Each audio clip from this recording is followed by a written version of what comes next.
Welcome to the Orthodentistry Today podcast.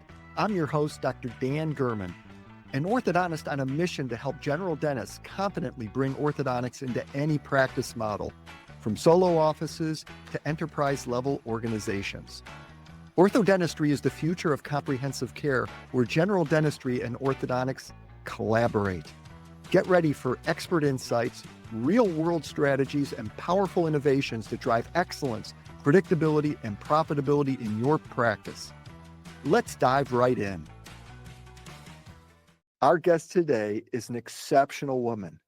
Shannon Pace Brinker is a true champion of the dental assistant. She's educated over 1,000 of them and currently operates a highly successful teeth whitening business. You are going to truly love what she has to share today. Shannon, welcome. Thank you so much for having me. So people in my courses don't read my bio because I don't want anyone to think, oh, I've done all these great things, because so many team members have done so many things themselves. And most importantly, they can do everything that I'm doing. It's just getting them excited about dentistry and knowing that sky is the limit. And I think that's what's so great about being a dental assistant. Well, I appreciate your humility, and I almost felt bad about leaving some of the things out. But nevertheless, you and I have something in common. Yes, we do. We have not peaked. And I know the two of us have a lot more to give to our fabulous profession. I think that's what we share in common, is that we're passionate about what we do and how we're able to help our clients, our patients, our colleagues. And today we're going to really focus a lot on the importance of the team in the dental practice. So Shannon, if it's okay with you, I'd like to really go back to the beginning. My understanding is that you started out as a traditional dental assistant. Is that true? I was what they call a roving assistant. That's really what got me interested in dental products and materials. When they hired me, they wanted someone that could just really talk to patients. They would sit them in my chair and I would talk to them until the doctors were ready. But I worked with 5 different dentists and they were all different. And I had to learn all the products, and each one of them liked different things. And I think that's really what made me a great assistant, but most importantly, opened my eyes to new materials and that everyone works different. So I moved on from there and I fell into just a crazy, amazing job. It was for Ross Nash and Deborah Nash. And I literally left that job and went to interview for them. And the day that I was there, he was delivering some veneers on Miss Teen USA. And I remember him telling me, put a lab coat on and come on back, but be quiet. I didn't really know what veneers were at the time and did not know who he was. We just clicked out of the gate and went to work for Ross Nash. And I worked for him almost 17 years. I remember it was like not even 3 or 4 weeks working for him. He said, hey, we're going to a course and we're going to do a live patient. And I thought, oral patients live? I had to wrap all my instruments and put everything together. And I remember walking into the AACD in San Antonio and I think to myself, man, this guy really is somebody. This is crazy. We've got over 400 dentists in this room watching us do live dentistry. But it intrigued me so much for all the dentists that were there and being a part of it. But we were missing the most important component, because as dentists, they go take courses, they come back, they don't have anything for the team, but they tell us these are the things that they learned. And then we really have to kind of learn a lot of those things on our own. I remember telling them, just like it was yesterday, we're missing the partner. And we need assistants coming with their doctors to learn how to do courses and learn how to do treatment together. That's really how I got started. I give him and Deborah all the credit. Then I became an evaluator for a lot of his products and materials because he worked with Michael Miller and Carl Leinfelter, 2 great people. I told Michael, I do a lot of his evaluations. He goes, Shannon, I know you do all the evaluations. And I said, okay, I didn't want to say anything. And he said, why don't you come and help me as an editor for Reality Publishing? And so this is how I learned about products. It's all about being in the right place at the right time. But I felt like nobody really championed for assistants. And that's what I feel I've really dedicated my life to.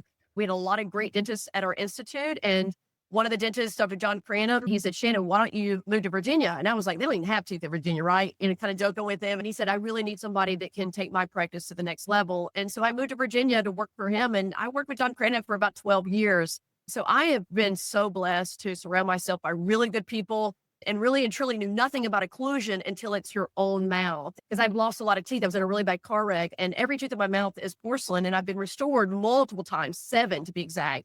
I said, Dr. Olson, how did I get here? Why are all of my teeth breaking? I've got to have implants, and I've had inlays, onlays, crowns, bridges, synthetic surgery, bone grafting. And he said, Shannon, if they would have put you in ortho first, you probably would have never had any of these issues.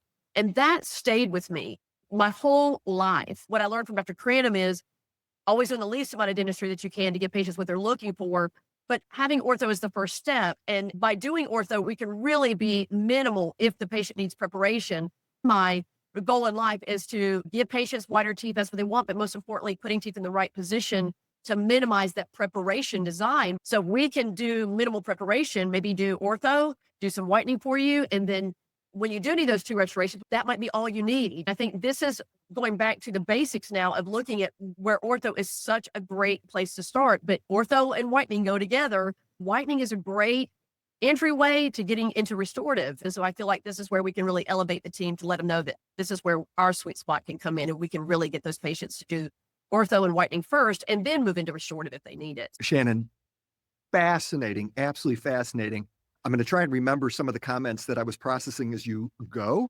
Going back to Dr. Nash, at the time you recognized how famous he is.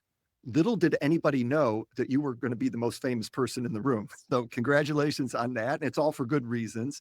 You also talked about the importance of the team, because people often ask how I treated 30,000 patients, especially being at such a tender age as I am now, right? How did I get 30,000 patients treated? I'll tell you a secret.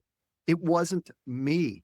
I was the conductor of this fine symphony orchestra of excellence, predictability, and profitability by working with a team. And the secret to the success was taking the team and having them educated so that they could deliver a lot of the care at an incredibly high level. And so I was completely dependent on the team. If you want to know what the ratio was, it was probably 25 team members for me in order to keep me going and limit my work to being the doctor and doing the things that I was uniquely qualified to do. So as soon as I knew that you were available and that you are this huge champion of educating the team, it's an absolute perfect fit. And the last point I wanted to make after listening is that reference you made to this ortho-first mindset and how valuable it is to be additive as a dentist. If you're going to restore people, it's so much better to be additive than to take away. And so I love that you brought that up. We actually had a podcast a few sessions ago with Dr. Wes Mullins, the dental guy, and the dental guy has that ortho-first mindset. And so it's exactly what you said. And thank you for bringing all that out. I imagine that a lot of our viewers today are part of the dental team, and they need to hear this from you. So I love the story, and I'd really like to capitalize on a concept you brought up.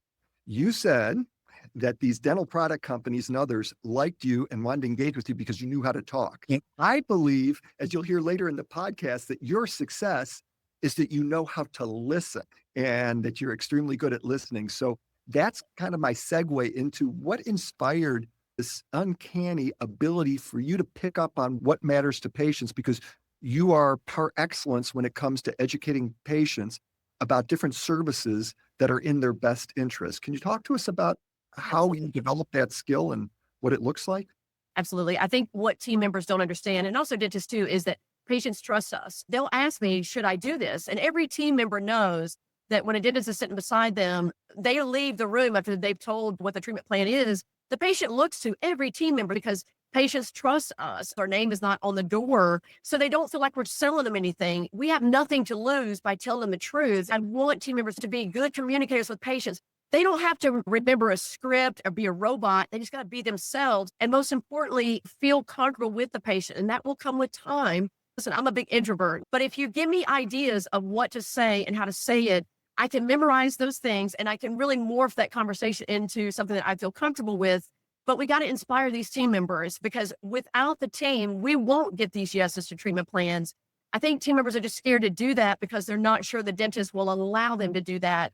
And I think doctors, we have these people that work for us. You just got to let them fly. You got to let them run. I feel like we got to find out what did they do best and put them in the position of what they do best. This is why my orthodontist honestly moved next door.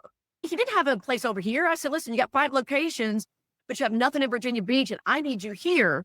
And I'm his #1 referral. I'll probably send him 7 to 10 patients a week, and I'm only in my shop 4 days. Why? Because I believe in ortho. I had an 85-year-old patient, and she said, do you really think I should do ortho? And I said, you should, because your teeth are beautiful.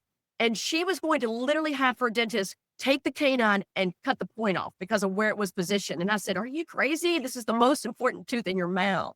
I said, now that your teeth are white and they're beautiful, we need to do some ortho. And she literally got up and walked with me into his office. And I said, now, if you don't take it from here, then something's wrong with you guys, right? And I think dentists don't understand the more time that we spend with patients, the more dentistry they're going to do. We can find some really good talkers, some really good people that love people. That's the first step. You got to love people before you can talk about dentistry, because dentistry can be taught. It's really loving people, and just the education of knowing what would really be the best scenario is all we need. But I'm telling you, this is really the entryway to everything. And patients are so pleased and so happy with doing whitening and ortho that they move on to restorative. We got to make them happy with something little first, and then we can move them into those areas that we really wanted them to do to start with. Yeah, it fits so well with this whole theme of the only thing being more important than what you do is how you do it. I believe that the magic behind Shannon Pace Brinker is the how you educate your clients when you're doing coaching classes, your patients, as you're educating them about different things that can help them. I think it's foundationally because you truly love the people that you are working with. Absolutely. So I'm the only dental assistant in the whole United States that bought their own iTero. I didn't even get a discount because I believe in doing scanning. I believe in that education component. But also, I knew that when I was finished with my patients, if I felt they need ortho, I really wanted to have something at the time that I could scan and share with them the possibilities. And I think that it's about getting the teeth in the right position so they're more comfortable, they can keep things clean. But most importantly, whitening is a great entryway into that. My goal every week is having 7 patients, 8 patients from that.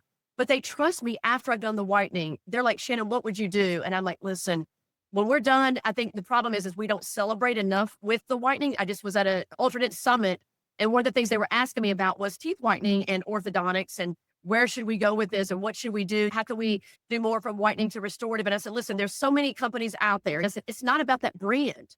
Patients don't really worry about that. What they want is their teeth to be straight and pretty after we've done the whitening, because I don't want them to feel like they have to always do just one brand, because there's so many other options like OrthoBrain.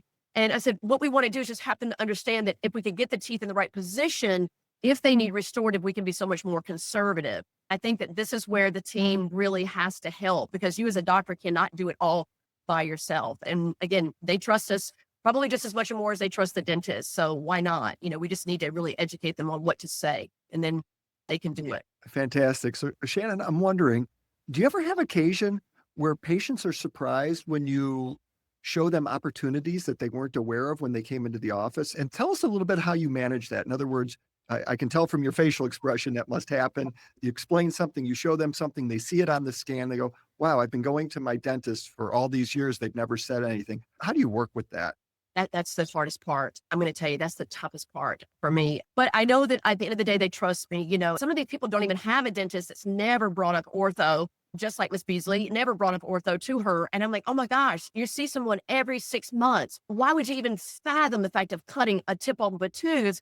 I said, don't you dare. And if you do, I'm never speaking to you again. I have to be really honest with her, because your teeth are beautiful. And this woman is in her 80s. That's crazy. What really makes me sad is, why did they not push her to do ortho all of these years for her teeth being so pretty? On the ortho side of you being an orthodontist, that's one thing. You're always looking at insurance and what are they going to pay and things like that. But on the general side, we don't even want to think about insurance as team members. But the easiest thing for us to do is to look and see, does this patient have adult ortho coverage? Do you know, before they even come into my whitening shop, that's on the list. Do you have ortho coverage? And they will tell me, yes, they do. And when I'm sitting there, I'm like, have you ever done ortho before? No, but you've got ortho coverage. Oh my gosh. As a matter of fact, let me look for you. Let me see what you've got. And do you know this person had 45? I never seen, I always see 2,000, 2,500. 4,500, she works for NASA. So if anybody's watching and they got patients that work for NASA, man, get them people in there. And that was so easy for us to look. Do they just have this ortho benefit? If we could just look at little things, little tidbits, we can move these people, especially if they have ortho and didn't really think about it, into that best place, which is ortho first and then restorative. I think in dentistry, we think we got to rush everything. We got to hurry up and give them this big treatment plan, but they came here for whitening. So I'm going to whiten them. I do my scan. I whiten their teeth. And then what I do is, the second time they come back, I'm going to whiten their teeth, and I'll say, okay, now we're going to take about 10 minutes just to look back on some things. Let's look at your photos. Let's look at where you are today. And most importantly, let's just talk about what could be next. And I think this is where we're missing it. We don't have patients come back. We just don't really look at whitening as a way to do this. And my whole course with Ultradent on Friday was, do you ever have them come back? They're like, no. And I said, this is your problem. I said, how can you ever get your photos? I mean, you've got that picture of taking photographs and everything along the way. But on the general side, very few people take that photos, especially when it comes to whitening. But how are we ever going to celebrate if we don't get them back for the photos? And then how are we ever going to talk about other treatment? And this was the big piece, number one, that people are missing on the general side, which is why I think I'm getting a lot of patients for my cosmetic doctors and most importantly, my number one orthodontist next door. So it's not rocket science. Team members can do this. Just give us the power, give us the tools, but most important, let us run. And you let your team run with it, or you wouldn't have had so many team members working for you. We just need the dentist to say, let them run with it, let them go, and let them fly. When you find talent, you got to run fast to keep up with them. Absolutely. So, fantastic advice. I really appreciate you sharing all that. And it sounds like the orthodontics is one of the most frequently missed opportunities for patients to learn about from their dental team. That's the takeaway from that conversation. So look, Shannon, we have a lot of things in common. Here's another thing we have in common. Your practice is very much like a specialist practice. Now, all dentists and dental teams see the work that comes from other offices. When you are a specialist, that's all I see is work from other practitioners, other dentists. And so you have a pretty good idea of what's going on in those different practices, right? And you have that same perspective because you've had thousands of patients come to you for whitening, and almost 85% of them are from dentists. So you've seen a lot of different practices going on in dental offices. Given that unique insight that you have and seeing the work and the mindset of all these different practitioners, do you have an observation about what that top tier of practices is doing differently? If you were to say the top 1% practices are blank, is there anything you can identify? I will say when I was looking for a new doctor after I left Dr. Cranham, my periodontist who I did some courses with, Dr. Albert Konikoff, he said, this is the person that I would send my wife to. This is the person that makes me redo my work. And when I went to see Dr. Corman, I fell in love with him. I never had someone do full-blown records, and he was a voice doctor, but I loved his philosophy. And I think that really spoke volume is he loves his partners. He loves his orthodontists. He loves his periodontists, and he feels patients should do whitening and they need to get the teeth in the right position.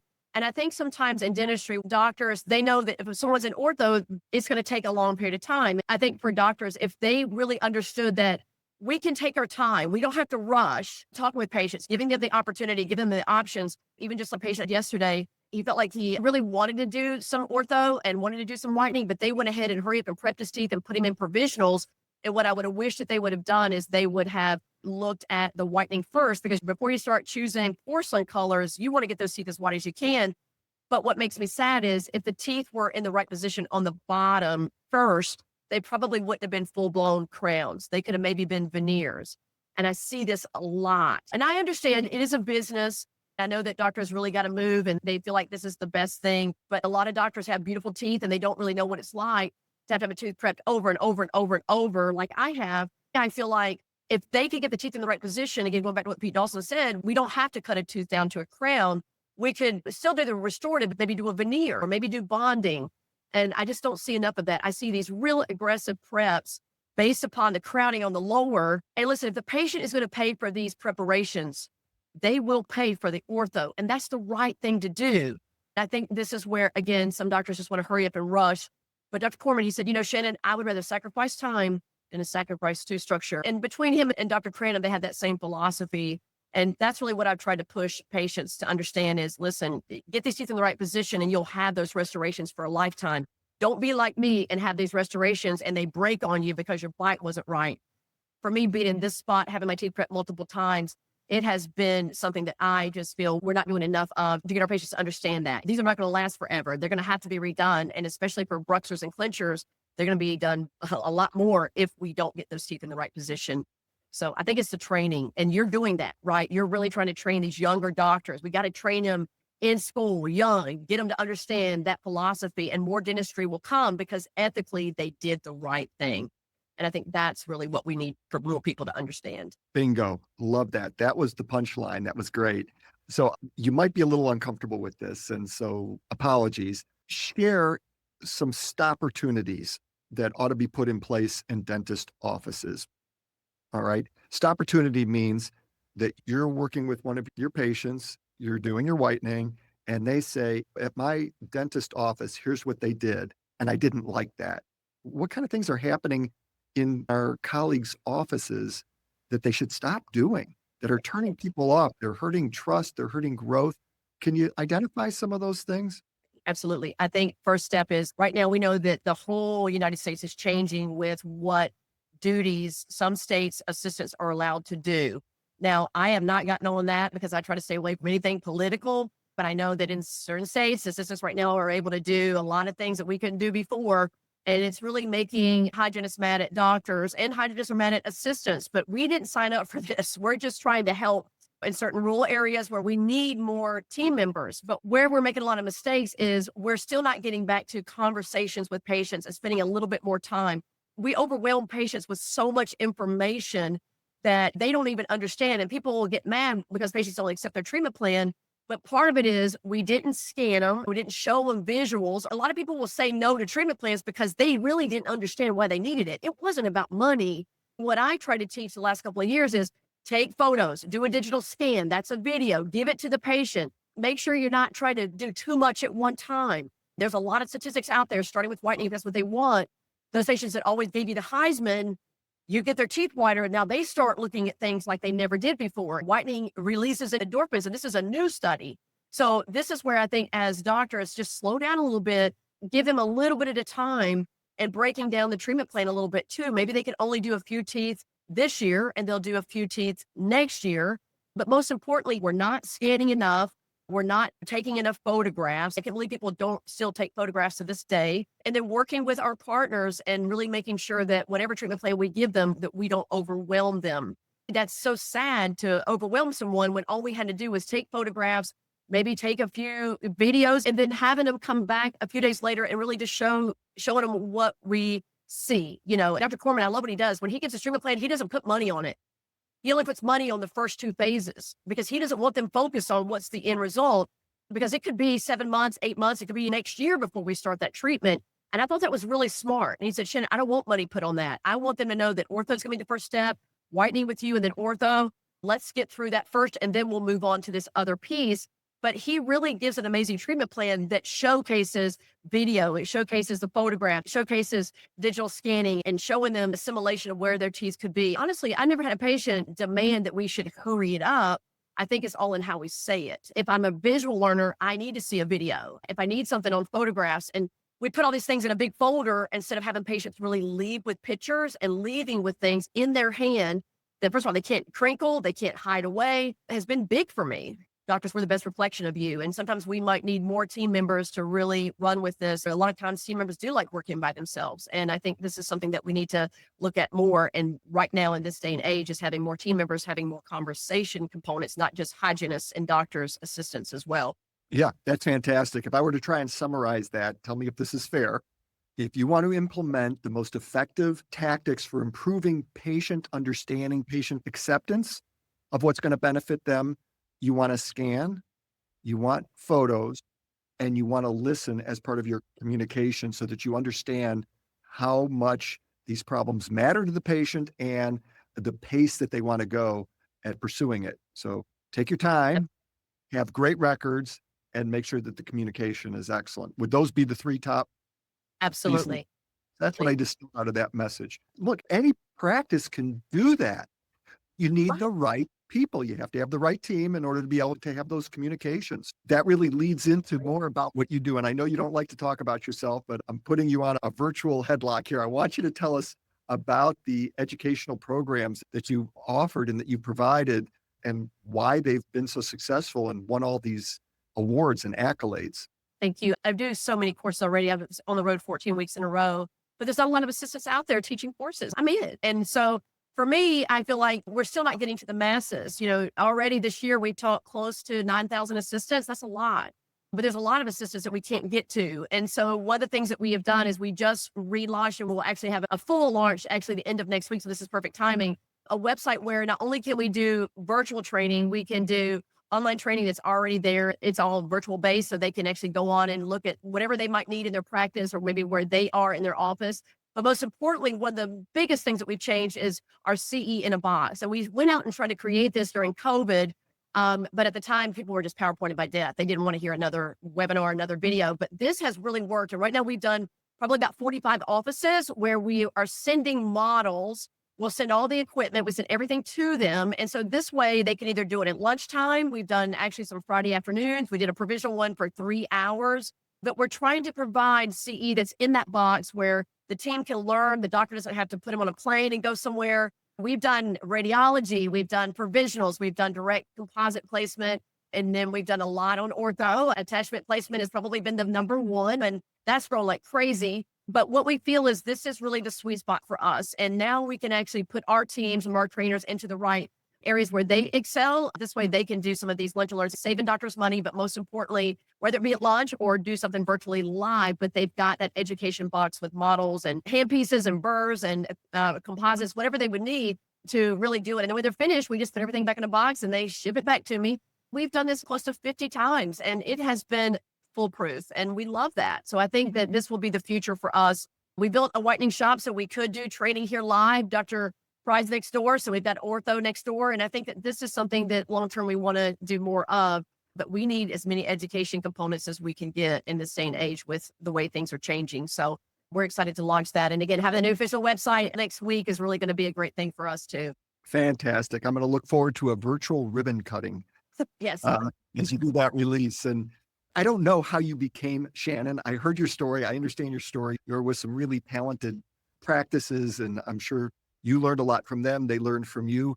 Is there a book that you feel is a must read for the audience? Throw something out there. And we're working on that. Actually, I'm very honored. Ron Goldstein reached out to me and asked me would I partner with him in a book. And I thought, are you kidding me right now? Because that's the godfather of all the textbooks, right? I didn't like his name for it. So I was like, okay, I'll do it with you. We're not naming it that. I was very honored. And that's really my main goal. If I'm going to do it, I want to do it with someone that has done several.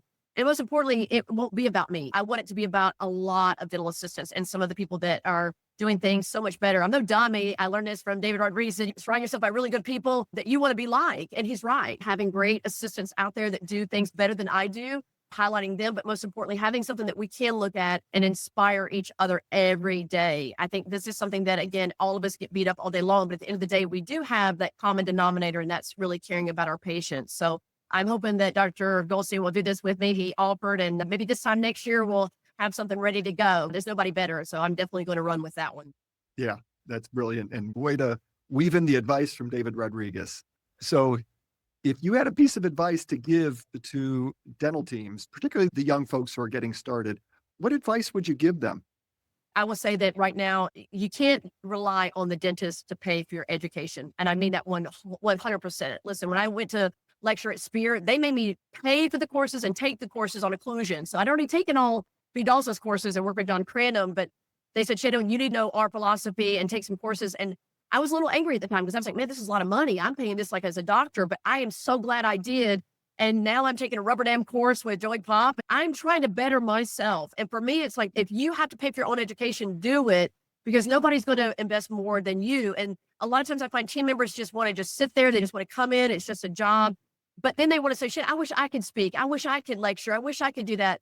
Well, what kind of investment are you doing yourself? And yes, I was in the right place at the right time, but I paid for a lot of my own education. And there are courses that I'm paying to take. And even online, I'm taking classes. So I feel like if you really want to better yourself, you can't just take assistant courses, take dentist courses, and really nobody can take that away from you. Nobody. If you want to get there, nobody's going to just hand it to you. You got to work for it, and you got to have a good attitude. Come to work with a good attitude and come to work to learn.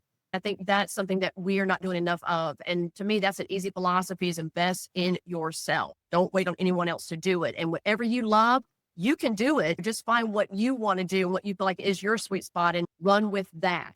I love that advice. There's so many things that you can spend your money on, and most of them are perishable, meaning eventually they wear out, they get lost. God forbid, they could even get stolen. However, Right. the education is yours to keep forever, no matter what. Nobody can ever take it away from you. The education builds over time. If you've gone through Pete Dawson education, adding other things on top of that, it's going to be easy because you have the foundation. So brilliant advice. I love it. I want to ask you a question that maybe nobody's ever asked before. What about you would make your parents most proud? Oh man, I tell you, I want to cry when I hear that. My mother always told me, treat people the way you want to be treated. And I will tell you that, yes, I have a lot of referrals from dentists, but for me, at the end of the day, it is not about the money. And listen, if that was the case, I'd be filthy rich. Half of the whitening that I do is free. I give so much of it away. But my mother would be most proud because I feel like right now, for these young kids, they have the lowest self-esteem of anyone I've ever seen in my life. And I love kids. I have six.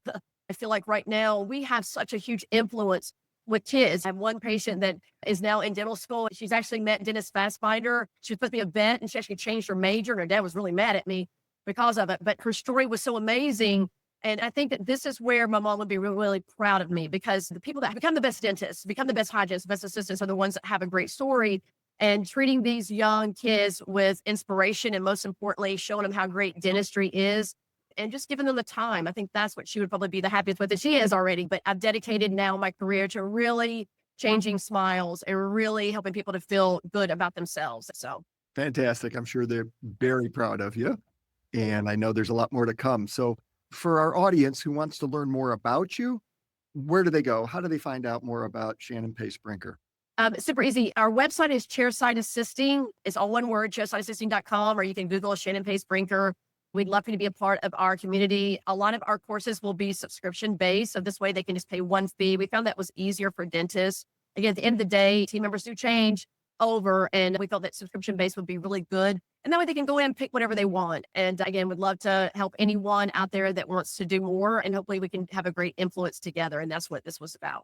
Well, Shannon, let me tell you what I love about your story and you is that you fill a gap in education and training for dental assistant, and it just flat out works. Your purpose is really clear. What you do is really clear. And as I said earlier, the magic is in how you do it, is because you're passionate and you love what you do and you're purpose driven. So you figured out how to deliver your programs in a manner that really creates raving fans, your trained assistants, who in turn are helping patients get to yes for this life-changing care in dental offices. So whether you're trying to attract more patients, improve your team's clinical acumen, grow profitable services such as orthodontics, whitening, and do it all with confidence, Shannon is the one who can empower your team to communicate and deliver better. So I encourage your entire team to register to see her and other exceptional speakers at the Orthodentist Growth Summit this September. Shannon, thank you so much for all you do for our wonderful profession and for making the time to appear on our show. Well, thank you. And thank you so much for having me. It's been fun. And I appreciate you allowing a dental assistant to actually be a part of your podcast. I think that says a lot about OrthoBrain. So I really appreciate that. Our pleasure. Thanks for joining us on the Orthodentistry Today podcast. Remember, dentistry isn't just about teeth. It's about delivering holistic care to precious people with real lives. If you found value in today's episode, please subscribe, leave a review, and share it with your colleagues. To learn more and to stay updated on the upcoming Orthodentist Growth Summit, please visit orthobrain.com. Until next time, keep learning, keep growing, and keep transforming lives for good through orthodentistry.